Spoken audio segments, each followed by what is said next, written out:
जैसे लोगों का एक क्षण में ठहरने से, एक क्षण रुकने से, यहाँ साधु जीवन में यदि एक क्षण कोई रुक जाए तो हमारा जीवन निरंतर सार्थक हो जाता है।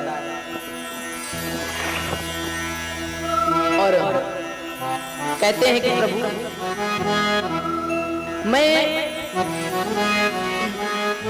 हमारा जीवन सुधर जाता है, और ये पूरा अगर साधु की जगह असाधु आ जाए तो पूरा ये जीवन बिगड़ जाता है। ऐसे ही महाराज राजा प्रताप भानु के साथ हुआ। प्रताप भानु के साथ क्या हुआ महाराज कि उन्हें एक साधु समझकर उसने अपने आप को राक्षस योनि में चला गया। श्राप मिल गया ब्राह्मणों का। क्यों? क्योंकि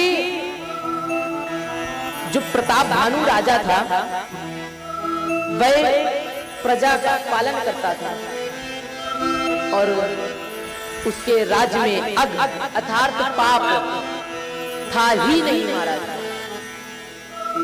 और एक वे चाहता था राज्य, और एक उसके पिता महाराज सत्यकेतु ने अपने बेटे, बड़े बेटे प्रताप भानु को राज सौंप दिया, और भगवान की शरण में चले गए, कीर्तन भजन करने लगे। आज जैसे ही एक प्रताप भानु का छोटा भाई था अरिमर्दन महाराज, वह ऐसा था कि उसने एक इतनी सेना बनाई, बड़ी सेना बनाई, और प्रताप भानु ने सभी राज्यों पर आक्रमण बोला और सभी राज्यों को जीत गया। कई तो भाग गए, कई तो मिल गए उसी में महाराज। कई तो भाग गए और कई उन्हीं के साथ मिल गए। तो महाराज जब एक बार राजा शिकार करने के लिए गए, तो जब शिकार करने के लिए गए तो वहां पर उन्हें एक सुअर दिखा। तो राजा ने सोचा कि मैं शिकार करूंगा। आज उसके पीछे पीछे भाग रहे हैं, और क्या और अपने घोड़े को भी जल पिलाया। तो महाराज आज जैसे ही वो जो साधु था उसने वेदों का गान किया, वेद पढ़े, तो आज प्रताप भानु को लगा नहीं ये बहुत कितने बड़े महाराज। आज कहने लगे कि साधु जी जंगल में गए, देखा सुअर दिख, और जब वह शिकार करने लगे तो वह सुअर भाग रहा है और वह शिकार करने के तीर चला रहा है। तो महाराज कैसे कहते हैं कि तकी तकी तीरम महेश चरावा, करी छल सुअर शरीर बचावा। कि महाराज आज राजा तीर चला रहे हैं और सुअर आज बच बच के भाग रहा है, और वह सुअर जंगल में लेता चला गया और जाकर पता नहीं कहां चला गया, पता भी, और वह ढूंढते रहे। लेकिन राजा को बड़ी जोर से प्यास लगी, तो राजा प्यास के लिए देख रहा, उसको दूर से एक आश्रम दिखा और वह आश्रम में गया। वहां पर एक साधु महाराज थे, और साधु जी से कहता है महाराज हमको जल मिलेगा? कहते हैं बस इतनी सी बात, चलो सरोवर कर ले गए, जल पिलवाया। उसने जल पिया और अपने घोड़े को पिलाया, और महाराज रात हो गई थी, रात में जाना अच्छा नहीं था। साधु बोले रात में कहाँ निकलोगे, जंगल है, पता नहीं कौन से जानवर मिल जाए, कौन से हिंसक जानवर मिल जाए। तो महाराज आज राजा ने, साधु जो था वह आज वेद पाठ करके राजा को दिखाया कि हम बहुत बड़े विद्वान हैं। और महाराज जैसे ही वेद पाठ किया तो राजा तो चरणों पर गिर गए। कहते अरे महाराज बहुत ज्ञानी हैं। पूछा कि महाराज आप ये बताइए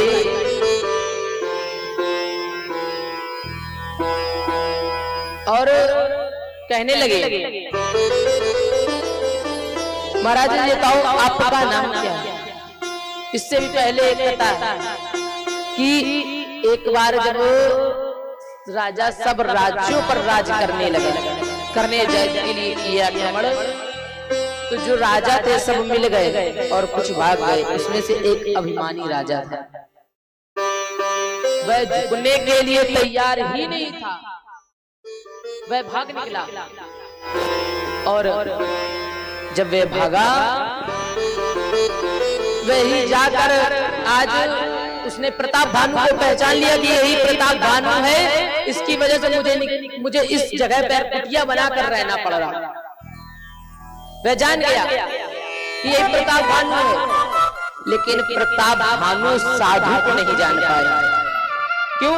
क्योंकि उसने बड़े बड़े दाढ़ी, बड़ी बड़ी जटाएं रख ली थी इतने दिनों में और साधु का वेश धारण कर लिया था।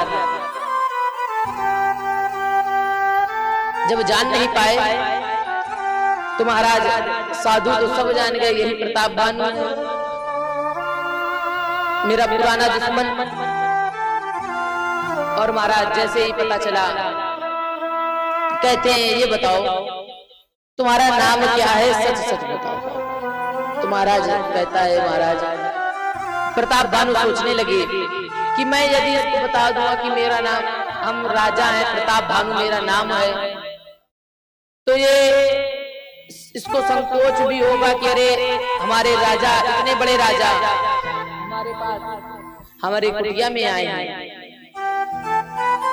तो महाराज इसलिए राजा ने सोचा क्यों बताएं, चलो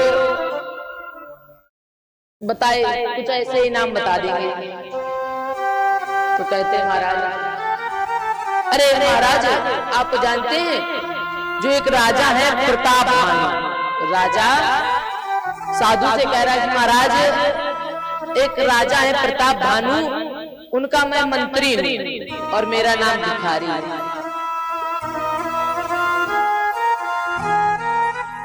तो महाराज आज ऋषि ने कहा अरे भैया महाराज झूठ मत बोलिए, आपका नाम क्या है सही से बताइए, सच सच बताइए। तो ऋषि बोले महाराज अपना नाम तो बताइए। तो बोले अरे अच्छा आप अपना नाम बताइए। तो महाराज साधु कहते हैं भैया एक बात बताएं, मेरा नाम एक तनु है और मेरा नाम ऐसा है, एक तनु नाम मेरा इसलिए पड़ा क्योंकि जब से सृष्टि बनी है तब से मैं एक ही देह में, मैंने दूसरा कभी देह ही नहीं धारण किया। महाराज ऐसे साधु हैं जो अपना नाम भी सेम रख लिए, एक तनु। आज साधु कहता है महाराज कि आदि सृष्टि उपजी जब तब भय उत्पत्ति मोरी और नाम हमार एक तनु अब देना खरीद भोर। कि महाराज मेरा नाम एक तनु। प्रताप भानु ने सोचा कि तो बहुत बड़े राजा हैं कि इनका नाम एक तनु, इन्होंने अपने एक देह के अलावा कोई देह ही नहीं धारण किया तो बहुत ज्ञानी होंगे। और प्रताप भानु कहते हैं सुनो, तुम नहीं बताओगे, चलो हम बताते हैं तुम्हारा नाम क्या है। कहते हैं तुम्हारा नाम प्रताप भानु है, तुम्हारे पिता का नाम सप्तकेतु है और तुम्हारे भाई का नाम अरिमर्दन है। महाराज जैसे ही ये नाम बताए प्रताप भानु एकदम डर गया कि अरे ये इतने बड़े विद्वान साधु हैं, हमने तो नहीं जाना था। और बताया, जैसे ही मन से ही सोचने लगे, आज साधु के चरणों में गिर गए। अरे प्रभु, अरे आप बताइए और मेरे बारे में कुछ जानते हैं, बताइए जरा। बोले तुम्हें, हमें ये पता है कि तुम महाराज ये चाहते हो कि संसार पर विजय। तो बोले हाँ महाराज, संसार पर तो विजय चाहते हैं। कि तो प्रताप भानु ने कहा महाराज ये तो बात सत्य है। तो बोले अच्छा, इसको पूरा भी करना हो तो बताओ। आज कहते हैं हाँ महाराज, कहते हैं कि तुम अपने घर जाओ। चलो मैं भी चल रहा हूं और ब्राह्मणों को भोजन कराओ। और जब ब्राह्मण भोजन करेंगे तो वे तुम्हें आशीर्वाद देंगे। और ब्राह्मण के भोजन कराने से ब्राह्मण में इतनी शक्ति है कि तुम संसार पर विजय पाओ। और मैं मंत्र पढ़कर भोजन बनाऊंगा। महाराज जैसे ही बताया, राजा को खुश और साधु को भी घर पर ले आए, भोजन बनवाया, ब्राह्मण को निमंत्रण दिया। आज जैसे ही पहुंचे, सुबह हुई, साधु ने भोजन बनाने लगे और भोजन तो बनाया, लेकिन भयो रसोई कि उसने तो पहले विविध मृगा मिश्रण था कि अनेक पशु पक्षियों का मांस मिलाया और कहा उसमें भी तेहिमा विप्रमासिक खल रांधा, ब्राह्मणों का भी मांस मिलाया। और उसने रसोई में मिला दिया सब कुछ और खुद भाग गए। और ब्राह्मणों को भोजन के लिए जब प्रताप भानु परसने लगा और तभी आकाशवाणी हुई, अरे ब्राह्मणों सावधान, भोजन मत करो। क्योंकि जब प्रताप भानु परस रहे हैं तो कहते हैं कि परसनु जब ही लाग मोहि पाला और भैया का ही काला। कि महाराज इसमें ब्राह्मणों का भोजन, अनेक पशु पक्षियों का भोजन मिला हुआ है, इस भोजन को मत ग्रहण करिए, क्योंकि इसको आप ग्रहण कर लोगे तो आपका धर्म नष्ट हो जाएगा। आज जैसे ही बोला प्रताप भानु डर गए, सोचे अब मेरा क्या होगा महाराज। और कहते हैं कि भयो रसोई भूसुर मासु और सब दुज उठे मान विश्वास। सभी विप्रगण उठ गए विश्वास मानकर। और महाराज प्रताप भानु तो रोने लगे। ब्राह्मणों ने श्राप दे दिया कि तुमने हमको मांस खिलाने के लिए करे, जाओ तुम राक्षस बन जाओगे। तो महाराज फिर आकाशवाणी हुई, प्रताप भानु इसमें अगर तुम्हारी गलती नहीं थी, लेकिन ब्राह्मणों ने श्राप दे दिया है, तो इतना हो सकता है कि तुम्हारे उद्धार के लिए भगवान को खुद अवतार लेना पड़ेगा और स्वयं परमात्मा आएंगे तो भगवान को ही आज आना पड़ा। और जैसे ही बताया कि राम जन्म के पहले ही रावण के जन्म की कथा बताई गई। तुलसीदास जी ने राम जन्म के पहले ही रावण के जन्म की कथा बताई, क्योंकि क्योंकि ब्राह्मणों का श्राप था प्रताप भानु के ऊपर, इसलिए अगले जन्म में रावण बना। ये ब्राह्मण का तेज है।